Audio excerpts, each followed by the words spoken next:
Mga kapuso, pati manok, tumaas na rin ang presyo sa mga pamilihan. Apektado na kasi ang produksyon nito ng mainit na panahon.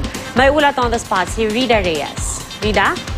Yes, Pia, malaki raw ang epekto ng pagtaas sa presyo ng baboy kaya nahila rin pataas ang demand para sa karning manok. Ayon sa Department of Agriculture Bureau of Animal Industry, marami ang mas pinipiling bumili ng manok dahil di hamak daw na mas mura ito kaysa sa baboy. Panahon din daw kasi ngayon Pia ng bakasyon at kabi-kabilang pista ngayon, kaya mabenta ang karning manok. Pero dahil sa mainit na panahon na nakakaapekto rin sa kalusugan at produksyon ng mga manok, kaya walang nagagawa ang mga poultry raiser kundi magtaas ng kaunti sa bentahan nito. Katunayan Pia, sa ilang palengke, nasa 140 pesos na ang presyo ng kada kilo ng manok mula sa dating 135.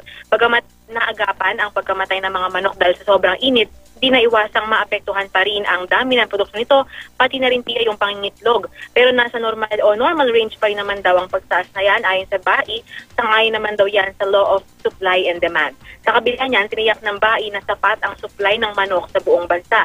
Ginagawa rin daw ng gobyerno at ng mga poultry raiser ang lahat ng paraan para matiyak na maganda ang kalidad ng mga manok bago ito ibenta sa pamilihan. Pia?